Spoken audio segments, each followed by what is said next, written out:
Now let's begin. Ryan Daniel gripped the steering wheel as he navigated through the midday traffic, his mind already on the evening shoot. The documentary on underground music venues wasn't glamorous work, but it paid well enough, and more importantly, it kept him close to home. Close to Jamie, his 4-year-old son whose laugh could turn the worst day around. His phone buzzed. Karen's name lit up the screen. "Hey, babe," he answered, wedging the phone between his shoulder and ear. "Ryan, I'm so sorry. The hospital called me in early. Some kind of emergency with the scheduling system." His wife's voice carried that familiar tension she got when work pulled her away from family time. As a surgical nurse, Karen Mackenzie Daniel lived at the mercy of emergencies. "I know you have that location scout at 3, but don't worry about it. I'll figure something out. My dad's available. He already said he'd love to watch Jamie for a few hours." Ryan hesitated. Roger Mackenzie wasn't a bad grandfather, exactly. He showed up for birthdays, remembered to ask about Jamie's preschool activities, always brought expensive gifts. But something in the older man's manner had always felt slightly off to Ryan. The way Roger's eyes would linger a bit too long on Jamie, or how he'd insist on giving the boy baths when he visited, even though Jamie was old enough to bathe himself with supervision. "Ryan? You there?" "Yeah, sorry." "Sure, Roger's fine." "You don't sound convinced." "No, it's good. I'm probably just being paranoid." He forced lightness into his voice. "Must be from watching too many true crime documentaries for research." Karen laughed. "Your job is making you suspicious of everyone. My dad adores Jamie. They'll have fun together." After hanging up, Ryan tried to shake off the unease. He'd never caught Roger doing anything inappropriate. The old man was just peculiar, distant. Roger had raised Karen as a single father after his wife died when Karen was 12, and maybe that explained his awkwardness. Not every grandfather was the warm, cookie-baking type. By 2:30, Ryan pulled into his driveway in the quiet Riverside suburb.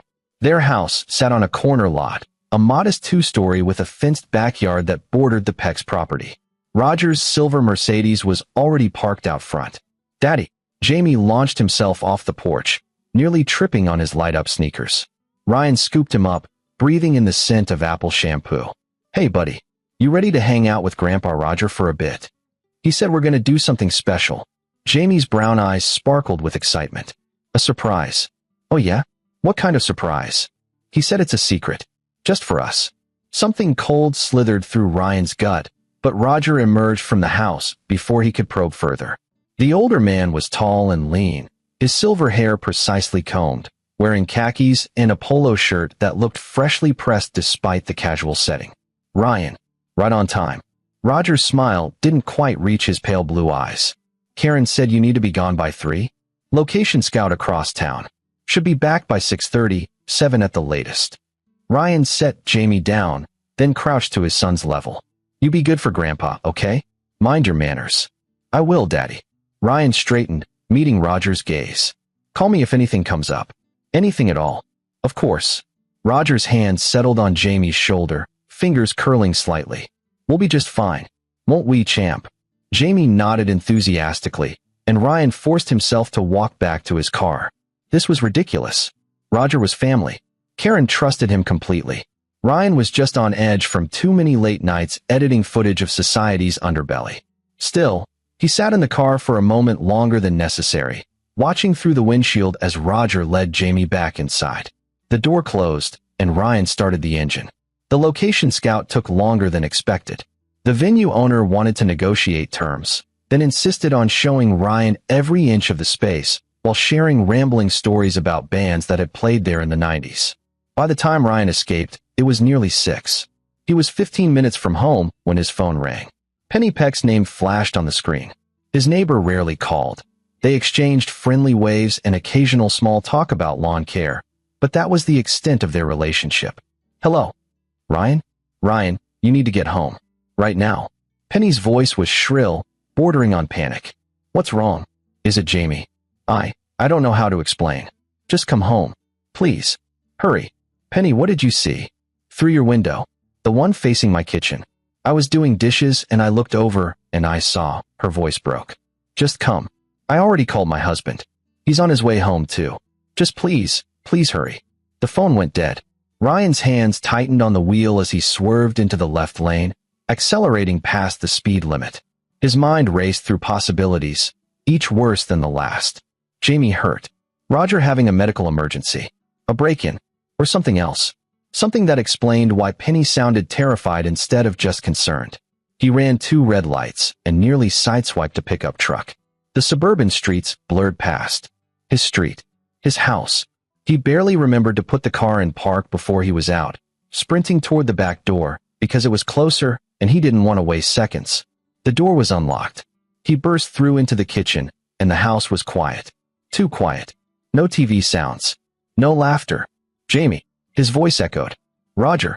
He moved through the kitchen into the living room. Nothing. Then he heard it. A faint sound from upstairs. Movement. A drawer closing. Ryan took the stairs 3 at a time. The hallway stretched before him. Jamie's bedroom door was ajar, lights spilling out. He pushed it open. The scene branded itself into his brain with crystalline clarity. Jamie lay on his bed, completely still, wearing only his underwear. His skin looked wrong. Too pale, limbs arranged too carefully. Roger stood beside the bed with a camera in his hands, the kind of expensive DSLR professionals used. A tripod stood in the corner. Lights. Actual photography lights, positioned around the bed. Roger's head snapped up. For one frozen moment, their eyes locked. Then Roger lowered the camera, and his expression shifted into something Ryan had never seen on the older man's face. Not fear. Not guilt. Calculation. You weren't supposed to see this, Roger said quietly, his voice perfectly calm. You said 7. It's only 6. Ryan's vision narrowed. The room seemed to tilt. He was aware of his fists clenching, his breathing going shallow, but distantly, as if it were happening to someone else. What did you do to my son? He's fine. Just sleeping. Roger set the camera down on the dresser with careful precision. He'll wake up in an hour or so. Won't remember a thing. The casual tone, the complete lack of remorse. It snapped something loose in Ryan's chest. He crossed the room in 2 strides and slammed Roger against the wall, forearm pressed against the older man's throat. What did you do? Roger didn't struggle. His pale eyes held something almost like amusement. Nothing that can't be undone. Yet, this was just the beginning, Ryan. Just photographs. Innocent enough, really. Nothing a court would care about. Ryan's arm pressed harder. Roger's face began to redden. Dad? Ryan. The voice from downstairs, Karen's voice, froze him. She was home. The hospital must have let her go early. Roger's lips curved into a smile even as he struggled for air. What are you going to tell her, he whispered. That her father, who raised her alone, who she adores, is a monster? With what proof? A few photos of a sleeping child? I'll say I was practicing my photography. That you attacked me for no reason. Footsteps on the stairs. Ryan's mind split into 2 tracks. One screamed to crush Roger's windpipe, to eliminate the threat permanently. The other calculated frantically. Karen would see her father with bruises, Ryan in a rage, Jamie unconscious. Who would she believe? He released Roger and spun to Jamie, gathering his son's limp body into his arms. The boy was warm, breathing steadily, but completely unresponsive. Drugged. Roger had drugged his child. Ryan? What's going on? Karen appeared in the doorway, her scrubs still on, concern creasing her face. Then she saw Jamie. Oh my God, what happened? Your father, Ryan began, but Roger cut him off. Jamie had some kind of episode.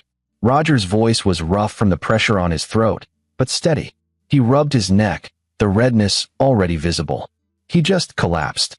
Started seizing. I was so frightened. I laid him on the bed and called 911, but then he stopped seizing and fell asleep. I was about to call you both. I've been watching him breathe, making sure he's okay. He's lying, Ryan said flatly. He drugged Jamie. He was taking pictures. Pictures? Karen looked around the room, seeing the camera equipment. Her face went white. Dad, why do you have all this stuff in Jamie's room? I brought my camera to show Jamie. You know I've been taking that photography class at the senior center. Roger's voice gained strength, playing the confused elderly man perfectly. When he collapsed, I didn't know what to do.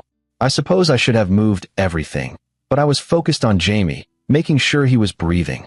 Check his pupils, Ryan interrupted. Look at them. He's been drugged. Karen took Jamie from Ryan's arms, her nurse's training taking over. She lifted one of Jamie's eyelids, then the other. Her face went very still. His pupils are constricted, and his respiratory rate is too slow. She looked up at Roger, and something Ryan had never seen before entered her eyes. Doubt. Dad, what did you give him? Nothing. Karen, sweetheart, I would never. His symptoms are consistent with benzodiazepine ingestion. Her voice had gone clinical, the way it did when she was protecting herself from emotion. Or possibly an antihistamine overdose. Dad, what did you give my son? Roger's mask slipped, just for a second. The calculated look returned, the one he'd given Ryan before Karen arrived. Then he seemed to crumple. I just wanted him to nap. He was so energetic, running around, and I'm not young anymore. I gave him some of my sleeping medication, just a tiny bit, to help him rest so I could rest too. Tears welled in his eyes, actual tears. I didn't think it would affect him like this. I'm so sorry. I'm a foolish old man. Ryan wanted to scream. The performance was masterful. Roger had pivoted from predator to sympathetic grandfather in seconds. But Karen wasn't buying it. Not completely. We're taking him to the hospital. Now. She looked at Ryan. Get the car started. As Ryan moved toward the door, Roger called out. Karen, please. I made a mistake. A stupid, thoughtless mistake. Don't let this ruin our relationship. You're all I have. Karen didn't answer. She carried Jamie down the stairs, and Ryan followed, his mind already working through what he'd seen. The professional camera. The lights. The way Jamie had been positioned. The complete lack of surprise on Roger's face when caught. This wasn't a mistake. This wasn't an old man making a poor judgment call. This was planned. Rehearsed. And if Roger had done this before, if he'd been building towards something worse, then Jamie might not be the first. In the car, as Ryan drove toward the emergency room with Karen cradling their unconscious son, he made a decision. He'd spent the last 8 years documenting hidden truths, exposing corruption, following trails that others missed. He'd investigated child trafficking rings in Southeast Asia, corruption in foster care systems, abuse in youth detention centers. He knew how these predators worked, knew how they hid, how they networked, how they protected each other. And now he was going to use everything he'd learned to destroy Roger McKenzie. Not just destroy him, obliterate him, make him wish he'd never laid eyes on Jamie. But he'd have to be smart, patient, because Roger was right about one thing. What Ryan had witnessed might not be enough for a conviction. A sleeping child and some camera equipment. A grandfather's word against a son-in-law's accusation. Ryan would need more. He'd need everything. And he'd get it. He glanced in the rearview mirror at Roger's house, already planning his next move. The old man had made a fatal mistake. He'd shown Ryan what he was. Now Ryan would show Roger what happened when you threatened a father's child. At the hospital, the ER doctor confirmed what Karen had suspected. Jamie had Ambien in his system, a significant dose for a child his size. The toxicology report would take days to come back with exact levels, but the preliminary tests were damning. We need to report this, the doctor said quietly, glancing between Ryan and Karen. This is a case of inappropriate medication administration to a minor, potentially criminal. Ryan watched Karen's face as she processed this. The color drained from her cheeks. Her father, the man who'd raised her, who'd been her only parent for most of her life, had poisoned her son. I need to make a call, she said finally, her voice hollow. She stepped into the hallway, and through the window, Ryan could see her on the phone. Her body language was rigid, controlled. When she came back, her eyes were red but dry. I called my dad. Told him not to contact us until we figure this out. She sat down heavily in the chair beside Jamie's bed. He kept saying it was a mistake, that he just wanted Jamie to nap. But Ryan, the camera equipment, the lights, that's not normal. That's not something you just happen to have set up. No, Ryan agreed carefully. It's not. You think he was going to? She couldn't finish the sentence. I don't know what I think yet, but I'm going to find out. She looked at him, really looked at him, and he saw the moment she understood that he meant it. That he wasn't going to let this go, wasn't going to accept Roger's excuse. What are you going to do? Whatever it takes to make sure Jamie is safe. And if Roger has done this before, to make sure he never does it again. Karen nodded slowly. Then she reached out and took his hand. Okay, she said. Okay, but we do this right. Legally. Through the system. Ryan squeezed her hand, but didn't answer. Because he'd already decided that if the system failed, if Roger walked away from this, then legal wouldn't matter anymore. Jamie stirred slightly in the bed, a soft whimper escaping his lips. Ryan moved to his son's side, stroking his hair. "Daddy's here," he whispered. "You're safe now. I promise." And he meant it. Whatever it took. Whatever he had to do. Roger McKenzie had started something today. Ryan Daniel was going to finish it. Jamie was released from the hospital the following afternoon with instructions to watch for any delayed effects from the medication. The toxicology report confirmed 12.5 milligrams of Ambien in his system, an adult dose that could have stopped his breathing if he'd been given any more. Ryan barely slept that night, lying awake in the dark while Karen's soft breathing filled the room. His mind kept returning to Roger's expression when he'd been caught. Not panic, not shame, calculation. Like he was already working out angles, spinning the narrative. And those lights. Professional photography equipment didn't appear overnight. Roger had brought it to their house with intention, with a plan, which meant he'd been preparing for this, waiting for an opportunity.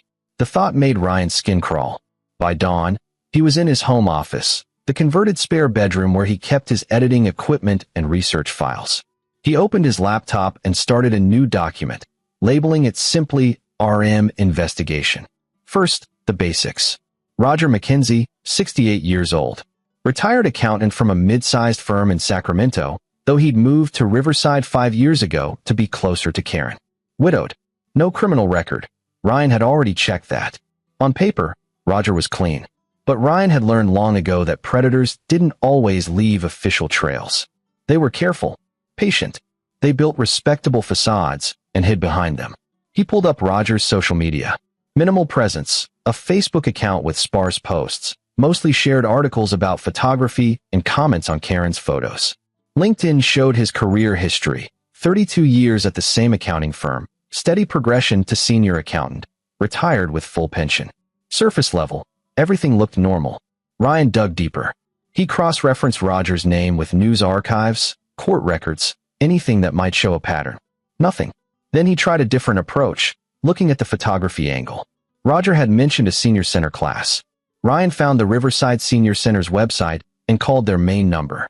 "Good morning, Riverside Senior Center. This is Dee speaking." "Hi, Dee. I'm trying to find information about photography classes.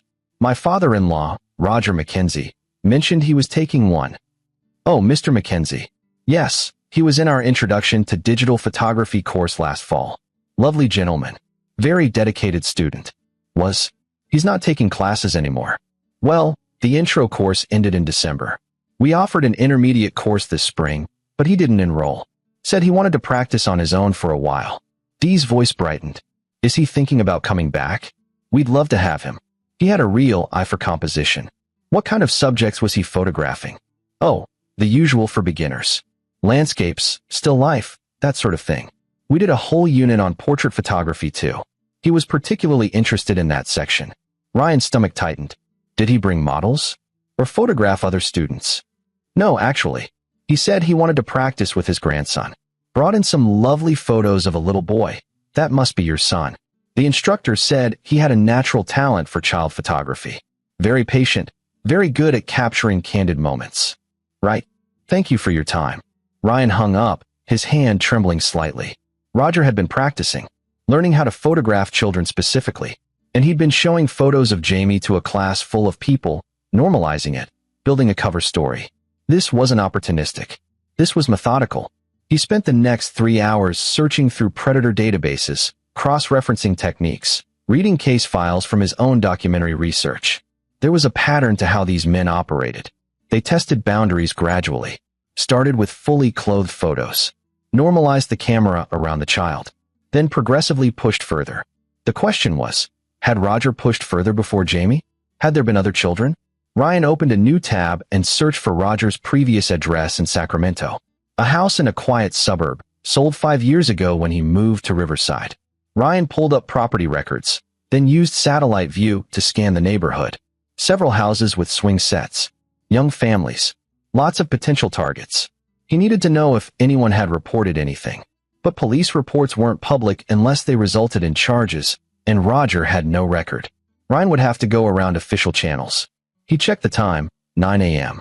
Karen had taken the day off work to stay with Jamie, who was currently watching cartoons in the living room, seemingly unaffected by yesterday's ordeal. The resilience of children was both wonderful and terrifying. Ryan grabbed his keys. "I need to run some errands," he called to Karen. "Be back in a few hours." She appeared in the office doorway, worry etched in her face. "Where are you going?" "Following up on some things." "About your dad." She bit her lip. "The police said they'd investigate. Maybe we should just let them. They'll do a surface check and probably close it as an isolated incident." Elderly man gave medication to his grandson without thinking. First offense. Maybe he gets a warning. Ryan met her eyes. "I need to know if there's more. If Jamie was in danger of worse than what we saw." Karen was silent for a long moment. Then she nodded. "Be careful. My dad. He's not what I thought he was. But he's also smart. If you start digging, he'll know. Let him know. I want him scared." The drive to Sacramento took 2 hours. Ryan had the address of Roger's old house programmed into his GPS, but he drove past it without stopping. Instead, he parked 3 blocks away and walked back, studying the neighborhood. Upper middle class. Well-maintained homes. A pocket park at the end of the street where kids played on swings and slides. The kind of place where people knew their neighbors, where kids rode bikes until dark. The kind of place where a trusted, friendly grandfather would blend in perfectly. Ryan approached the house directly next to Roger's former residence.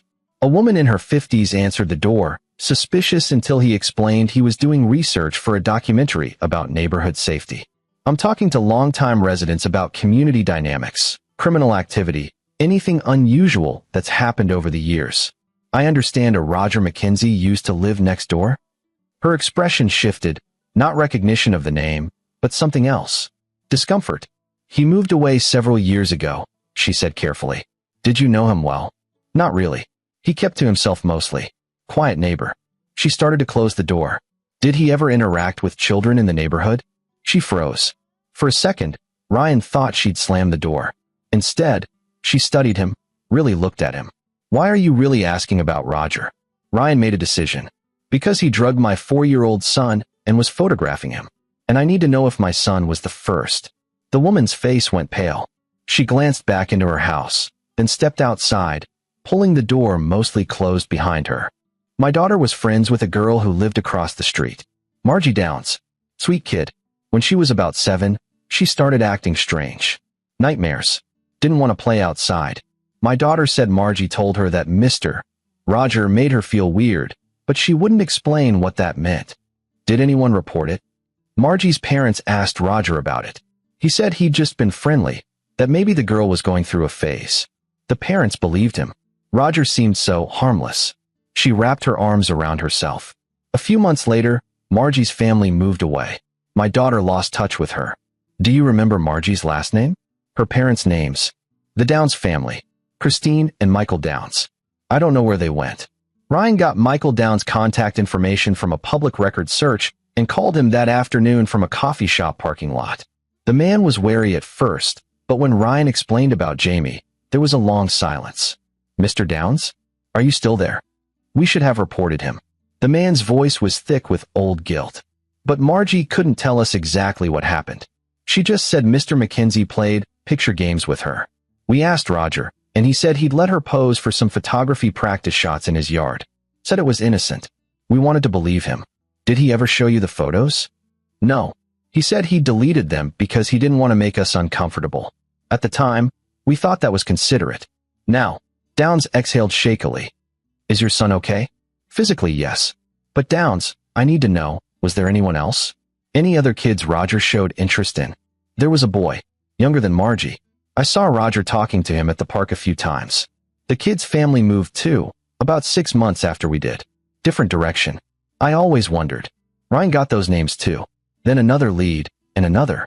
By the time he drove back to Riverside, he had a list of 5 families who'd lived near Roger, for had moved away within a year of living there. That couldn't be coincidence. He arrived home after dark to find Karen putting Jamie to bed. She met him downstairs, exhaustion and dread warring on her face. "Did you find something?" Ryan showed her his notes. Watched as she read through the names, the timestamps, the pattern that emerged. "He's done this before," she whispered. "Multiple times. And he got away with it because parents wanted to believe the best. Because kids couldn't articulate what made them uncomfortable. Because Roger was careful." Ryan's jaw clenched. "But he got sloppy with Jamie. Or maybe bold. He thought he had time, thought I wouldn't be back until 7. He made a mistake. What do? We build a case so airtight that he can't talk his way out of it. And then we make sure everyone knows exactly what Roger McKenzie is. Karen looked toward the stairs, where their son slept. When she turned back to Ryan, something had hardened in her eyes. Tell me what you need me to do. Over the next week, Ryan became a ghost. He arranged for a colleague to take over his current documentary project, citing a family emergency. Then he disappeared into his investigation. He tracked down 3 of the 5 families from Roger's Sacramento neighborhood. 2 refused to talk, still clinging to the belief that nothing had really happened. But the third, a couple named Casey and Tracy McKay, whose son had been 5 at the time, broke down when Ryan explained about Jamie. We knew something was wrong. Tracy said over video call, tears streaming down her face. Tony would come back from playing outside and be different. Quiet. He started wetting the bed again. We asked if anyone had heard him, but he said no. He just said Mr. Roger played special games that were our secret. Did you contact the police? Casey's face was grim. We tried, but Tony couldn't tell them anything specific. No physical abuse. No witnesses. And Roger had already established himself as the friendly neighborhood grandpa. The cops said without evidence of an actual crime, there wasn't much they could do. They talked to Roger, who denied everything. Said he'd waved at Tony a few times, maybe let him pet his dog. That was it. You had a dog? Ryan asked. No, Roger did. A golden retriever. He'd walk it around the park, use it to interact with kids. The dog died about a year before he moved. A prop. Roger had used the dog as a tool to gain trust and access. Where's Tony now? Ryan asked. Therapy, Tracy said quietly. He's 12 now. Still has nightmares. We moved across the country to get away from those memories. But they followed him. Ryan recorded the conversation, with permission, and added it to his growing file. Then he made a risky move. He called Roger. The old man answered on the 3rd ring. Ryan, I've been hoping you'd call. Have you? Of course. To discuss this misunderstanding. Karen won't answer my calls. I understand she's upset, but surely we can work through this like adults. Ryan kept his voice neutral. What happened with Jamie wasn't a misunderstanding. I made a poor judgment call. I've admitted that. But the way you attacked me, the accusations you're making, it's tearing this family apart. Is that what you want? I want the truth. The truth is that I'm an old man who made a mistake. Nothing more sinister than that. Roger's tone shifted, became almost cajoling. You're a documentarian, Ryan. You chase stories, see conspiracies where there are none. Sometimes a cigar is just a cigar. And sometimes a predator is just a predator. Silence. Then Roger's voice went cold. Be very careful what you say. Slander is actionable. And I have resources you might not expect. Is that a threat? It's a warning. Let this go. For Karen's sake, if not your own. She's already lost her mother. Don't make her lose her father too over a misunderstanding. See, that's the thing, Roger. I've been doing some research. Talked to some of your old neighbors. The Downs family. The McKays. Interesting how many families moved away from your street. Another pause, longer this time. I don't know what you think you've discovered, but I'd be very careful about spreading rumors based on hearsay from strangers. They're not strangers. They're parents who trusted you, who let you near their children, and who've been living with guilt ever since. Guilt over what? Nothing happened to those children. Nothing happened to Jamie. You're creating a narrative that doesn't exist. Then you won't mind if I keep digging. Maybe contact the senior center where you took those photography classes. See if anyone else noticed your particular interest in child portraiture. Roger's breathing changed, just slightly, but Ryan caught it. A hitch. The first real sign of worry. What do you want, Ryan? I want you to confess. Everything. Every child you've targeted. Every boundary you've crossed. I want you to turn yourself in and face consequences. Roger laughed. Actually laughed. You have nothing. No evidence. No proof. Just the word of some parents whose children had overactive imaginations. And one incident with my grandson that amounts to poor judgment at worst. No prosecutor would touch this case. Maybe not yet. But I'm patient. And thorough. I've spent years investigating people who thought they were untouchable. You're not special, Roger. You're just another predator who got away with it for too long. And you're just an angry father seeing monsters and shadows. This conversation is over. Don't contact me again. The line went dead. Ryan sat back, heart pounding. He'd shown his hand, let Roger know he was being investigated. Risky, but also necessary. Because now Roger would make a move. And when he did, Ryan would be watching. He was still at his desk an hour later when Karen came in. I heard you on the phone with him. I wanted to see how he'd react. Confirm what I already suspected. And he's not going to confess. He thinks he's smarter than me. Thinks he can wait this out. Karen sat down across from him, her face drawn. Ryan, I need to tell you something. About my mother. He waited. She died when I was 12. Car accident, supposedly. She was driving home late at night and went off the road into a ravine. But Karen's voice trembled. I've been thinking about it. About things I noticed back then but didn't understand. My mom had been different in the months before she died. Angry. She and my dad fought constantly. I'd hear her crying at night. You think the accident wasn't an accident? I think my mom might have found out what he was. And I think she either couldn't live with it, or she couldn't finish. Ryan's blood went cold. Did your mom have any siblings? Anyone she might have confided in? Her sister, Gloria. They weren't close, but they talked sometimes. She lives in Oregon. Can you get me her number? Gloria Porter answered on the second ring. When Karen identified herself, there was a sharp intake of breath. Karen, it's been years. I know, Aunt Gloria. I'm sorry, but I need to ask you something about my mom. What about her? Karen glanced at Ryan, then took a breath.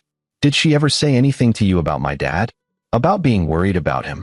Long silence. Why are you asking this now? Because I think my father might have hurt my son, or planned to, and I'm trying to understand if there were signs I missed. Gloria's voice when she spoke again was thick with tears. Your mother called me 2 weeks before she died. She was hysterical. Said she'd found photographs on your father's computer. Pictures of you, Karen, from when you were younger, arranged in ways that weren't appropriate. She said she was going to divorce him, take you away. The room seemed to tilt. Karen made a small, wounded sound. She told me not to tell anyone until she had you somewhere safe. She said Roger had threatened her. Said if she tried to leave, she'd regret it. Gloria was crying now. And then a week later, she was dead. The police ruled it an accident. Roger played the devastated widower perfectly. I wanted to say something, but I had no proof. Just a phone call and suspicions. And you were so young, Karen. I thought about trying to get custody, but Roger had lawyers. Money. I was a single woman with barely enough to support myself. So you did nothing, Karen said flatly. I did nothing. And I've hated myself for it every day since. When you went off to college, I was so relieved. Thought you'd gotten away from him. But then you had Jamie, and when Roger moved to be close to you, Gloria's voice cracked. I should have warned you, but I was afraid you wouldn't believe me. Afraid I was wrong. Ryan took the phone from Karen's shaking hands. Gloria, this is Ryan, Karen's husband. Did your sister keep any evidence? Emails, copies of the photos, anything? I don't know. Roger controlled everything after she died. Went through all her things.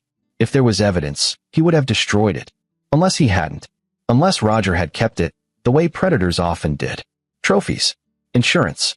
Thank you for telling us, Ryan said. I know it wasn't easy. After hanging up, he turned to find Karen staring at nothing, her face white. He killed her, she whispered. My father killed my mother. And then he with me. Ryan pulled her into his arms as she broke, sobs racking her body. He held her while she grieved for the mother she'd lost and the father who'd never really existed. Grieved for herself as a child who hadn't been protected. And while he held her, his mind was already working through the implications. Roger wasn't just a predator. He was a murderer who'd gotten away with it. Which meant he was more dangerous than Ryan had thought. Cornered animals were unpredictable. Ryan would have to be smarter. Faster. And he'd have to cross lines he'd never crossed before. Because Roger McKenzie wasn't going to face justice through legal channels. The system had failed too many times already. No. This would require something different. This would require Ryan to become the monster Roger had always deserved to meet. When Karen finally pulled back, her eyes were red but hard. What are we going to do? She asked. Ryan thought about all the families Roger had destroyed. All the children he'd damaged. The woman he'd murdered. We're going to destroy him, Ryan said simply. Completely. Utterly. In a way that makes sure he never hurts another child again. How? Ryan pulled up his laptop and opened a file he'd been building. A dossier on Roger's life, habits, weaknesses. 12 years of documentary filmmaking had taught him how to find pressure points. How to exploit them. First, we need to get into his house. Find evidence. Photos, files, anything he's kept. Predators don't throw away their collections. They hide them. He'll never let us in. He won't have to. You're his daughter. You still have the key to his house from when you used to check on his place while he traveled. Karen's hand went to her purse automatically. The key was there, on a ring with her own house keys. This is breaking and entering. Yes. We could go to jail. Only if we get caught.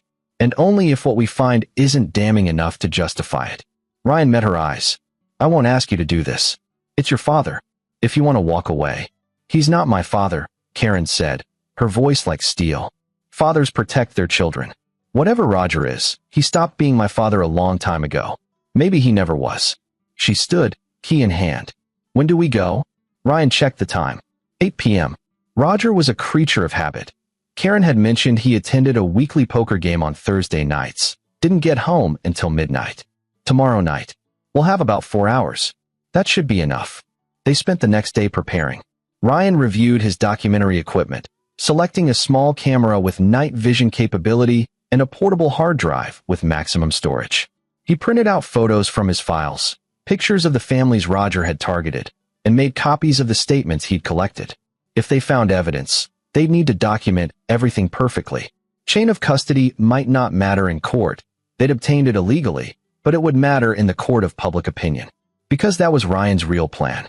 Not a criminal trial that Roger could lawyer his way out of. Not a process that would drag on for years while Roger remained free. No, Ryan was going to expose him so thoroughly, so publicly, that Roger's life would implode. Social death first. Then criminal prosecution would follow naturally, backed by overwhelming public pressure. Thursday evening, they left Jamie with Karen's friend Regina Gibson, claiming they needed a date night to process stress. Regina, who'd heard a sanitized version of the incident, grandfather gave wrong medication by mistake, was happy to help. They drove to Roger's house in silence. It was a modest single-story ranch in a retirement community, the kind of place where everyone knew everyone and trusted their neighbors implicitly. The perfect hunting ground for a predator. Karen's hand trembled as she unlocked the front door. They stepped inside, and Ryan immediately noticed the camera system, not just a doorbell cam, but a full security setup. He's paranoid, Ryan murmured. Good. Paranoid people make mistakes. They moved through the house methodically. Ryan photographed everything first, the layout, the ordinary appearance of the living room and kitchen. Then they started searching. Nothing in the obvious places. No computer in plain sight. The bedroom closet held only clothes. The garage was full of normal retiree detritus, golf clubs, gardening tools, boxes of old tax returns. He'd keep it somewhere secure, Karen said. Somewhere he could control access. Ryan studied the house layout. Single story, but the ceiling in the master bedroom closet seemed lower than it should be. He pulled out his phone's flashlight and examined the corners. There, a seam in the drywall, barely visible. It took 10 minutes to figure out the mechanism, a section of the closet wall that pivoted on hidden hinges. Behind it, a small room, maybe 4 feet by 6 feet. No windows. Ryan's stomach turned as he stepped inside. The walls were covered in photographs.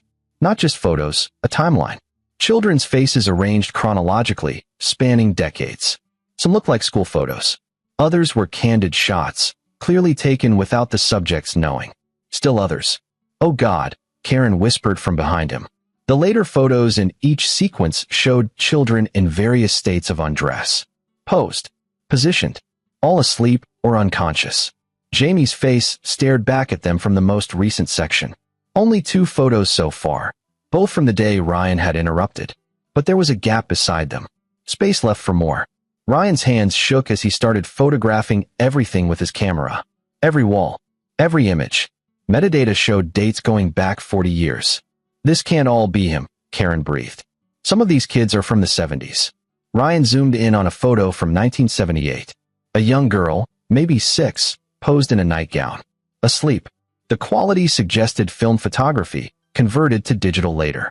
Some predators inherit collections, Ryan said, his voice mechanical as he forced himself to stay clinical. Or trade them. Roger might have gotten started with someone else's photos. But then he saw it, in the corner of one of the oldest photos. A reflection in a window. A young man holding a camera.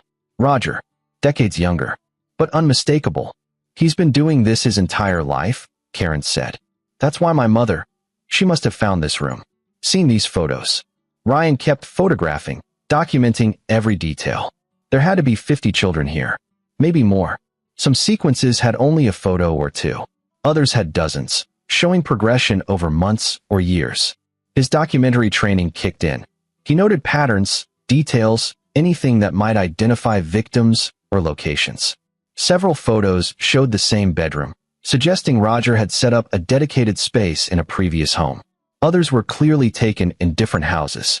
The man had been careful, methodical, patient, and he'd been getting away with it for 40 years. At the back of the room, Ryan found a filing cabinet. Locked. He used a screwdriver from Roger's garage to force it open. Inside, external hard drives. Dozens of them, each labeled with years. We need to take these, Ryan said. All of them. If we do, he'll know someone was here. He'll destroy everything else. There is no everything else. This is it. This is his collection, his insurance, his control. We take it, and we take his power. They loaded the hard drives into a duffel bag Ryan had brought. He photographed the filing cabinet, the labels, everything. Then he went back to photographing the walls. It took 3 hours to document the entire room. By the time they finished, Ryan had over 1,000 photos and 12 hard drives. They reset everything as close to original as possible, closed the hidden door, and left the house exactly as they'd found it. Driving home, neither of them spoke. The weight of what they'd seen pressed down like a physical thing. Back in his office, Ryan connected the first hard drive. Don't, Karen said. Don't look. Just turn it all over to the police. We broke into his house. Illegally obtained evidence. A defense lawyer would get it all thrown out. Then what's the point? We can't use it. We can't give it to the police. We can't use it in criminal court. But we can use it everywhere else. Ryan's mind was racing. Social media, news outlets, every parent in Roger's retirement community, every family he's ever interacted with. We don't need a conviction, Karen. We need exposure. You want to release photos of child victims publicly? No. I want to release enough to show what he is. Redact the victims' faces. But make it clear what Roger's been doing. Make it impossible for him to hide. He'll sue us for everything we have. Let him try. Discovery in a civil suit would force him to admit the photos exist. He'd have to claim we fabricated them or admit they're real. Either way, he's finished. Karen was quiet for a long moment. Then, when? Tomorrow. I need tonight to prepare the documentation, redact the victims, build the narrative. Tomorrow morning, it goes live. He'll know it was us. Yes. He might come after us. After Jamie. Ryan met her eyes. I'm counting on it. Ryan didn't sleep. He spent the night cataloging the evidence, his disgust and rage warring with his professional training. The hard drives contained exactly what he'd feared, thousands of photos spanning 4 decades. Some were clearly Roger's own work. Others appeared to be traded content from other predators. He worked methodically, selecting images that told the story without exploiting the victims further. Photos of the hidden room, close-ups of the walls covered in faces, the filing cabinet with dated hard drives, his own photos showing Jamie's face among the collection. For the faces of other victims, he applied pixelation heavy enough to protect identity while showing the pattern. Young children, always asleep or unconscious, always positioned. By dawn, he had a 40-page report documenting everything. The families he'd interviewed, Gloria's testimony about Karen's mother, the evidence from Roger's house. He included timestamps, metadata, context for every claim. Then he built a website. Simple, clean, devastating. The header, Roger Mackenzie, 4 decades of child predation. He uploaded the report as a PDF, embedded select photos, added video interviews with the parents who'd consented to be recorded. The final touch, a victim hotline number, encouraging anyone else Roger had targeted to come forward. At 6 a.m., he sent the link to every major news outlet in California, local television stations, newspapers, online news sites, true crime podcasts, anyone who might pick up the story. Then he posted it on every social media platform he had access to. Tagged child advocacy groups. Tagged the Riverside Police Department. Tagged the FBI. By 7 a.m., his phone was ringing off the hook. By 8 a.m., a news van was parked outside Roger's house. By 9 a.m., the website had crashed from traffic. Ryan had anticipated this. He had mirrors set up on 3 other servers. At 9:30 a.m., Roger called. Ryan almost didn't answer, but he wanted to hear it. Wanted to hear the moment Roger realized he was finished. "You're a dead man." Roger's voice was shaking, with rage, not fear. "Do you understand what you've done? You've destroyed evidence. Contaminated a potential crime scene.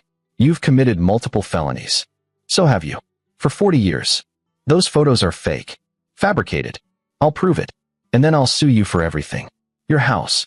Your career. Your freedom. You'll spend the next decade in prison while I walk free. You really think you can convince people those photos are fabricated? All of them. With metadata going back to 1978? With parents corroborating that their children were in your neighborhood? I'll convince a jury. That's all that matters. There's not going to be a trial, Roger. Your life is over. By this afternoon, every person you've ever known will have seen what you are. Your retirement community will run you out. You'll be unemployable, homeless, alone, and eventually, the criminal charges will come. Maybe not today, maybe not next month, but they'll come, and you'll spend whatever's left of your miserable life in prison. Silence. Then Roger's voice dropped to something cold and reptilian. If I'm going down, I'm taking you with me. You illegally entered my home, stole my property, violated my privacy. I have security footage of you and Karen breaking in. Ryan had expected this. Then release it. Show everyone the security footage of us finding your child abuse collection. I'm sure that'll help your case. You think you're clever. You think you've won. But you don't know who you're dealing with. I know exactly who I'm dealing with. A coward who drugs children because he's too weak to face anyone who can fight back. A man who murdered his wife to protect his secret. A predator who's been hiding behind a grandfather mask for decades. You can't prove I killed Sarah. Not yet. But I will. I've already put investigators on it. Your wife's accident is being reviewed. Gloria Porter is giving a formal statement. The case is being reopened.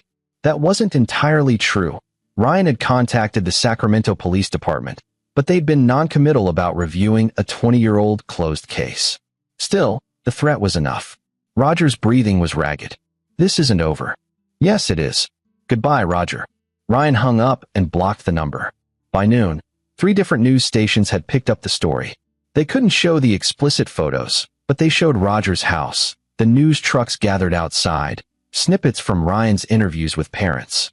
Local retired accountant accused of decades-long pattern of child abuse ran one headline. Grandfather allegedly drugged 4-year-old grandson for photos, read another. The retirement community issued a statement saying they were cooperating with authorities and taking the allegations very seriously. Roger's poker buddies gave interviews saying they were shocked and appalled. The senior center announced they were reviewing their photography class policies. Everything was falling into place. Then, at 2 p.m., Karen called. "Ryan, Jamie's school just called. Someone tried to check him out. Said they were his grandfather, and there was a family emergency." Ryan's blood went ice cold. Did they release him? No. The principal knows what's going on. I warned all of Jamie's teachers this morning. They refused and called the police. But Ryan, Roger tried to take our son. Where are you? Picking up Jamie now. I'm bringing him home. No, don't come home. Roger might be watching the house. Ryan's mind raced. Go to Regina's. Stay there. I'll meet you. He grabbed his keys, but before he could leave, his doorbell rang. Through the window, he saw 2 Riverside police detectives. This was it. Roger had made good on his threat to report the break-in. Ryan answered the door. Detectives. Mr. Daniel? I'm Detective Marty Douglas. This is Detective Henry Alexander. We need to talk to you about Roger McKenzie. Am I under arrest? Should you be? Douglas raised an eyebrow. Roger claims I broke into his house and stole property. I assume that's why you're here. Actually, we're here about the child abuse allegations. Roger McKenzie filed a complaint this morning claiming you fabricated evidence and are harassing him. But we've also received multiple calls from parents who say their children were victimized by Mr. McKenzie. We need your cooperation in sorting this out. Ryan made a decision. I want immunity from prosecution for any methods I use to obtain evidence before I say anything else.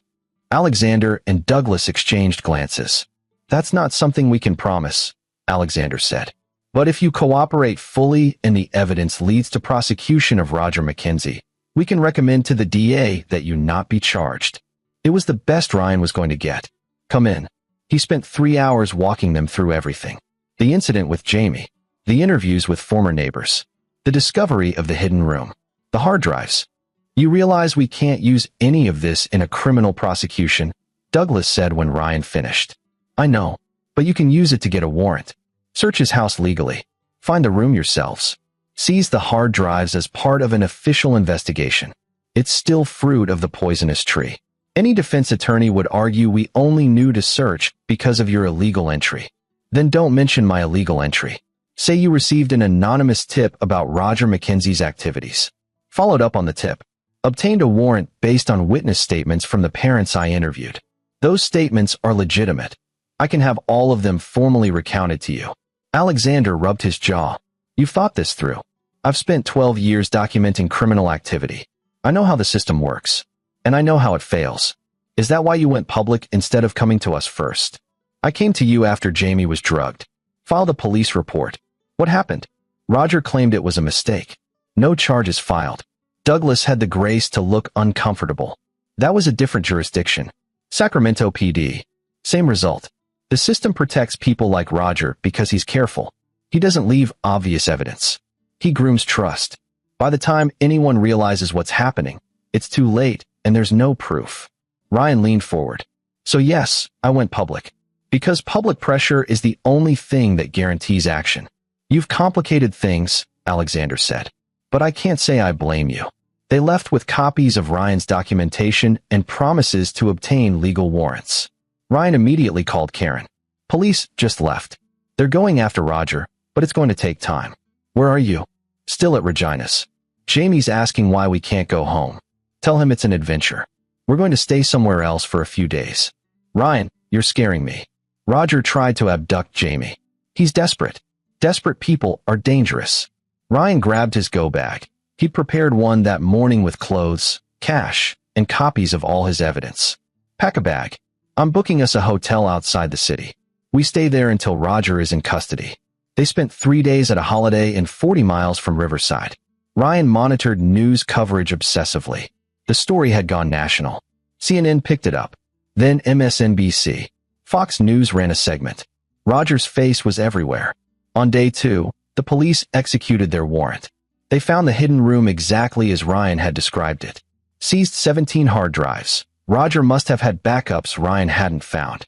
Roger was arrested and charged with multiple counts of child exploitation, possession of child abuse material, and administering a harmful substance to a minor.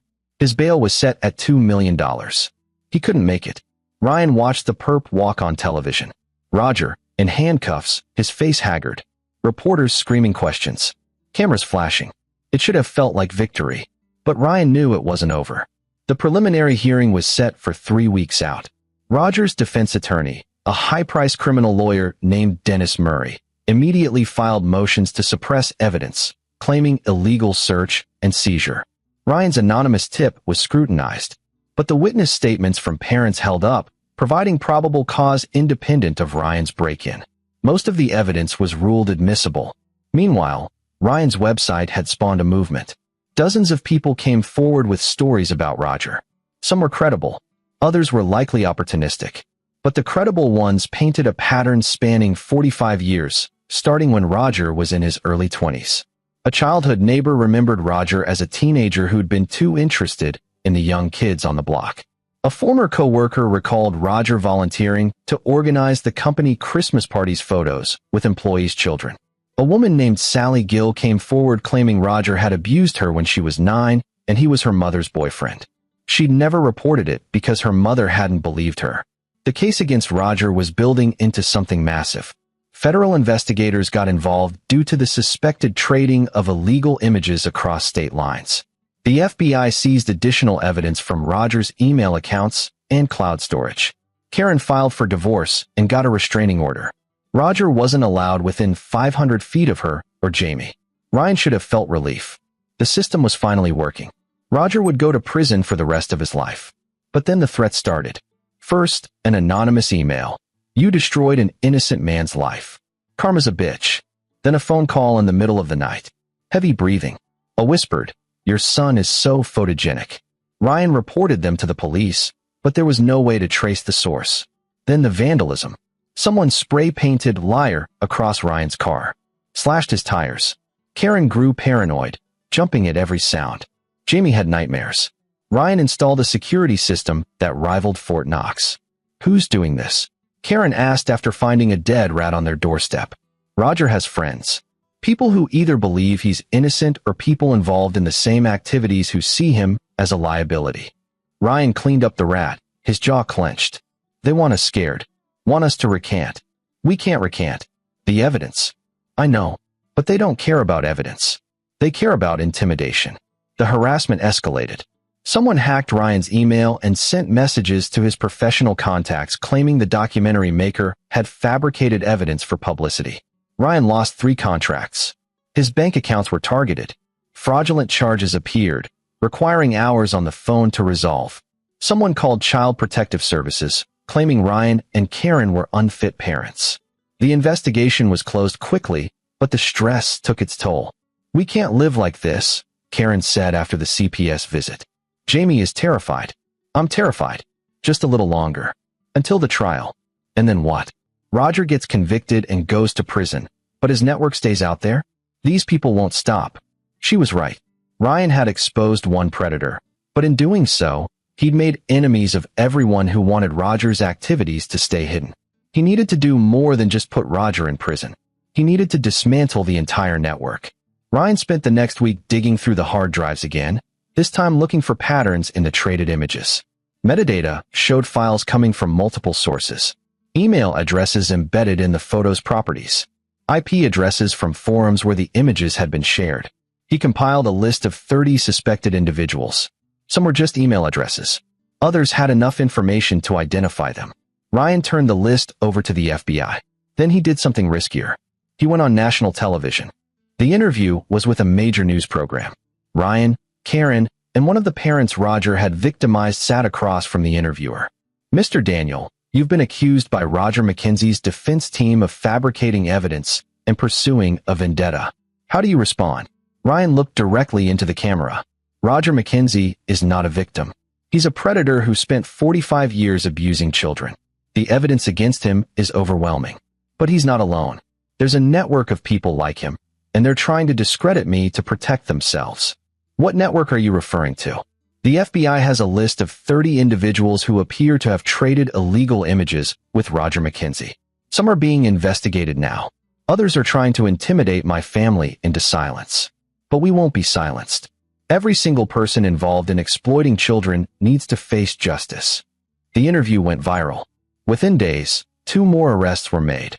Men from Roger's trading network who'd been identified through the evidence. The harassment stopped.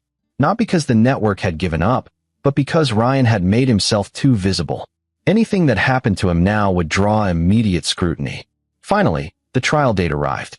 Roger McKenzie sat at the defense table, looking smaller than Ryan remembered.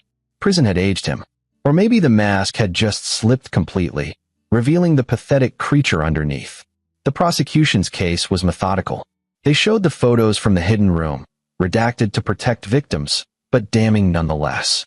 They brought in digital forensic experts who testified about the metadata, proving the images were decades old and unaltered. Parents testified. Sally Gill took the stand and described what Roger had done to her 35 years ago, her voice steady despite tears streaming down her face. The McKay family testified about their son Tony, who was now in therapy after years of repressed trauma. Gloria Porter testified about her sister Sarah's death, the suspicious circumstances, and her suspicions that Roger had been abusing Karen. Karen herself took the stand. She testified about finding the photos in her father's computer when she was a teenager, something she'd repressed until Gloria's testimony triggered the memory. How Roger had caught her, deleted the files in front of her, and convinced her she'd imagined it. How he'd gaslighted her for years. And Ryan testified about finding Jamie unconscious, the camera equipment, Roger's complete lack of remorse. The defense tried to claim the photos were planted. That Ryan had fabricated everything. That Roger was a lonely old man being persecuted by an overzealous son-in-law. The jury deliberated for 4 hours. Guilty. On all counts. Sentencing was scheduled for 2 weeks later. The prosecution was asking for 40 years, effectively a life sentence for a 68-year-old man. But Roger's lawyer filed an appeal motion, arguing improper admission of evidence. Ryan sat in the courtroom, watching Roger being led away in handcuffs, and felt hollow. He'd won. Roger would die in prison. The network was being dismantled. Children were safer. So why didn't it feel like enough? That night, Karen found him in his office, staring at his computer. You should be celebrating. It's over. Is it? Roger's in prison, but he's still alive. Still breathing. Still existing in the world. Karen sat down beside him. What are you saying? I'm saying that 40 years in prison doesn't feel like justice for 45 years of destroying children's lives. For murdering your mother. For what he did to you. The law is insufficient. Ryan turned to her. You know that. You've known it since Gloria told us about your mom. The system failed her. Failed you. Failed Jamie. The only reason Roger is facing any consequences at all is because I went outside the system. You want to kill him. It wasn't a question. Ryan didn't answer immediately. Then, I want him to suffer the way his victims suffered. Prison is too easy. Too clean. He gets meals, healthcare, a bed. Maybe some other inmates rough him up, maybe not. But he'll still exist. If you do something to him, you'll go to prison too. Maybe. Or maybe I'm smart enough not to get caught. Karen stood. I need you here. Jamie needs you here. Not in prison. Not on the run. Here. I know. Then let it go. Roger's life is over. He'll die in a cage. That's justice enough. Ryan nodded, but his mind was already working through scenarios. How to get to Roger. How to make him pay in a way that felt proportional to his crimes. Because Karen was wrong. It wasn't justice enough. Not even close. Sentencing day arrived.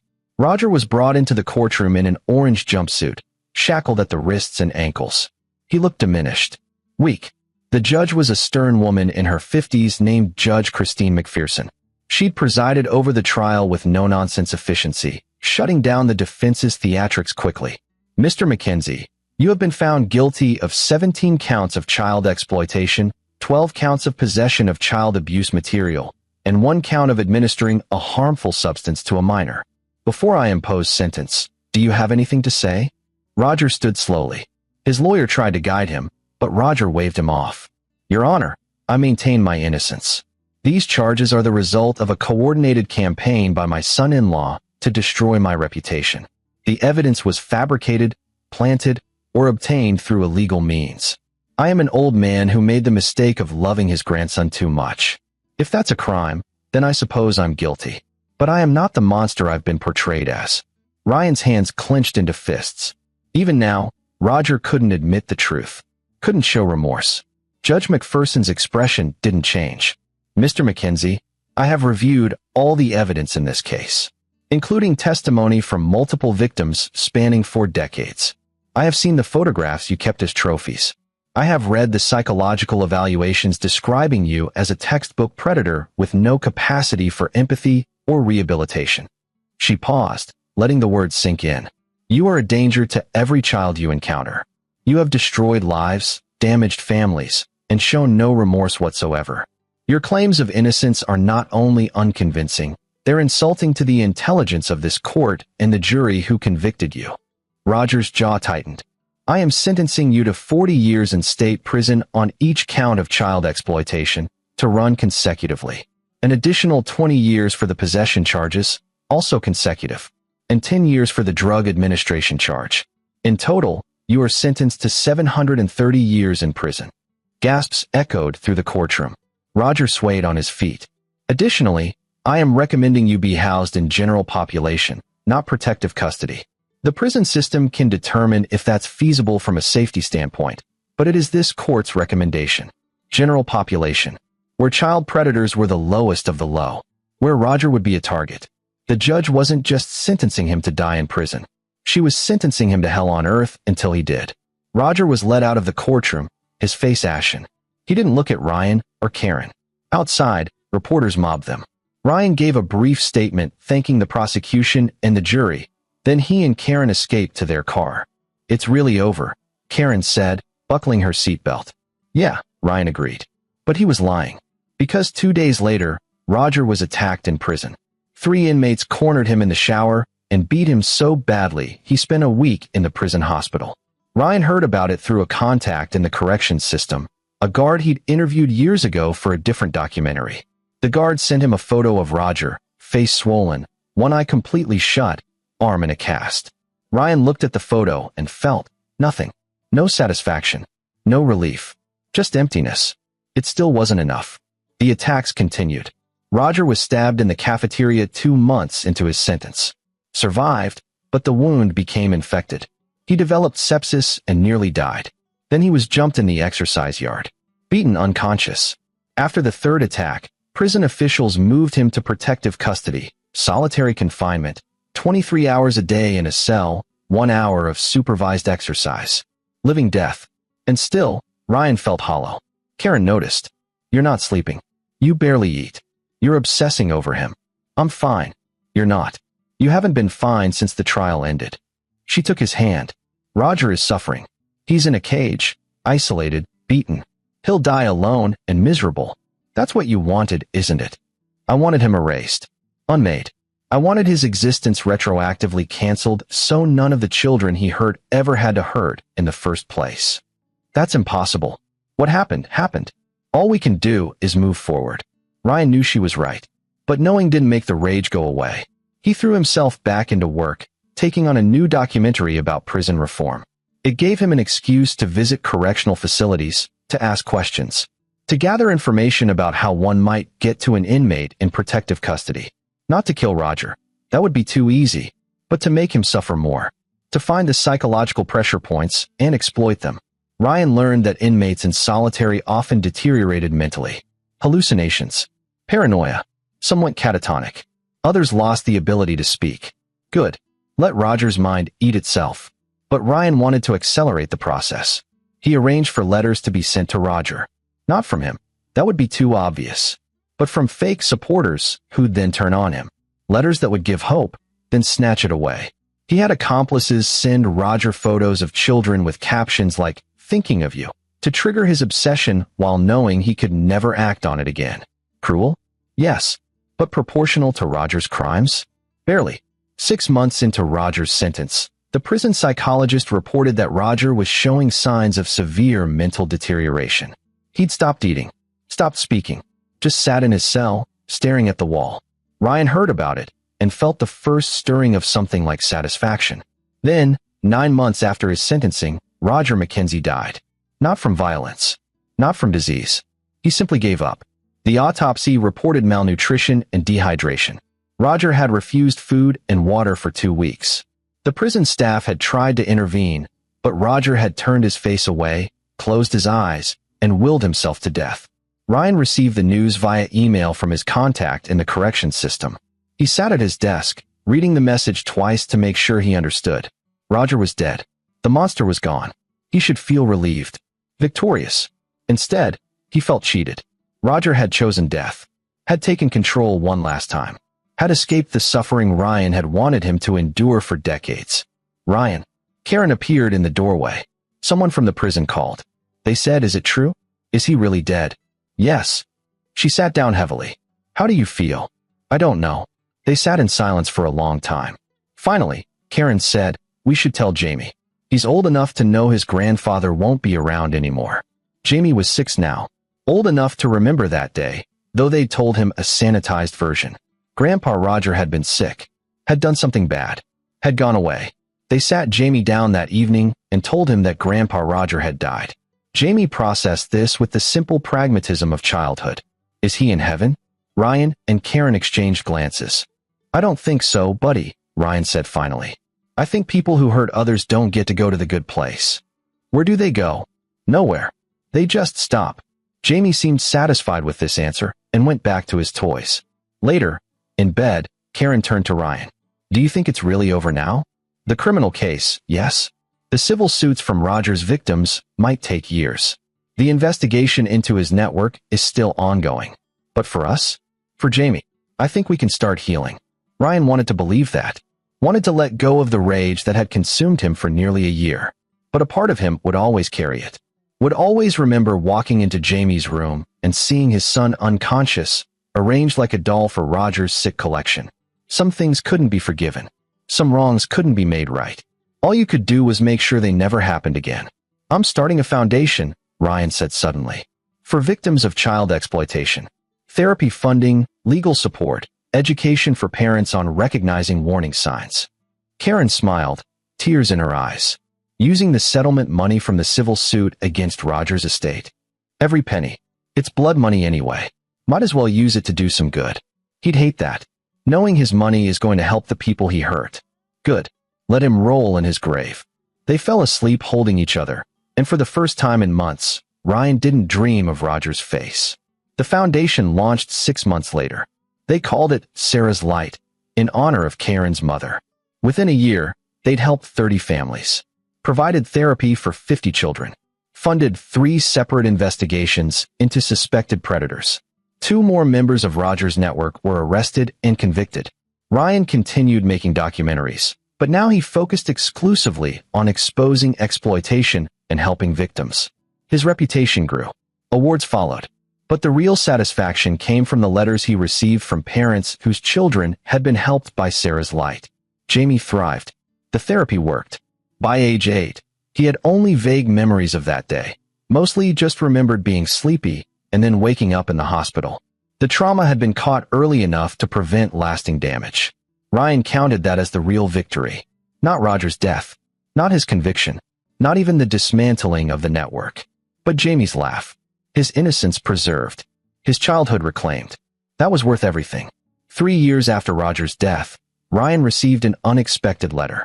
It was from Sally Gill, the woman who testified at Roger's trial about her abuse as a child. Dear Ryan, it began. I wanted to thank you for your courage in exposing Roger and everyone like him.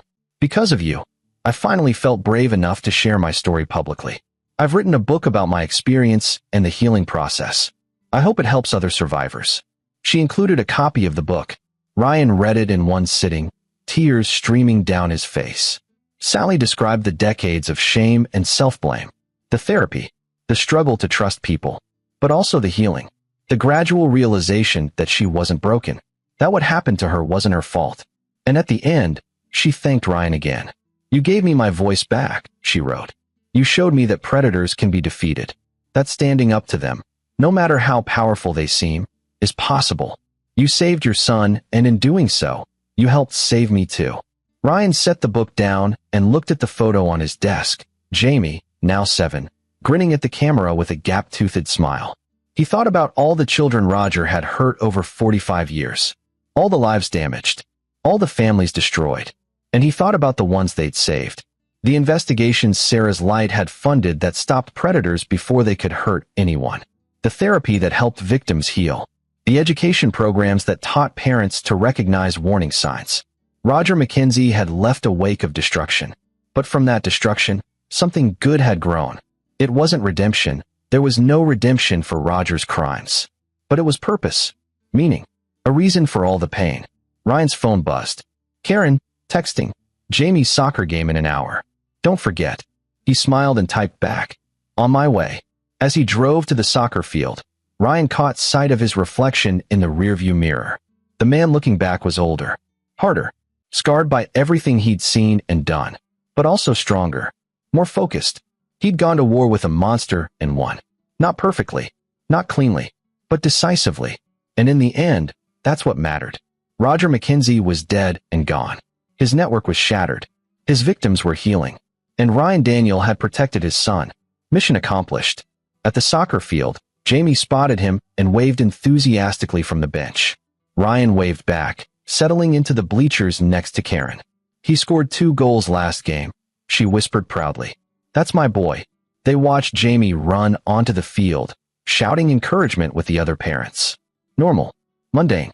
Perfect. This was what Ryan had fought for. Not revenge. Not justice in some abstract sense. But this. The simple joy of watching his son play soccer on a Saturday afternoon.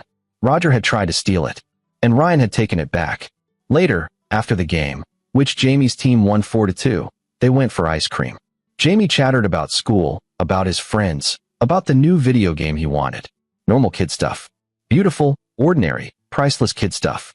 As Ryan listened to his son's excited rambling, he realized something. He'd let go of the rage. Not entirely. Some wounds never fully healed. Some scars stayed forever. But the consuming anger that had driven him for so long had finally burned out, leaving something different in its place. Peace. Hard won. Blood-bought. But real. Roger McKenzie had tried to destroy Ryan's family. Instead, he'd made them stronger. That was the real victory. Not the trial. Not the conviction. Not even Roger's death. But this moment. Ice cream dripping down Jamie's chin. Karen's hand in his. Laughter and love and life continuing despite everything. Roger was gone. They remained. And they were okay. Better than okay. They were thriving. Ryan looked at his family and smiled. The war was over. They'd won. And now, finally, they could live. This is where our story comes to an end. Share your thoughts in the comments section. Thanks for your time.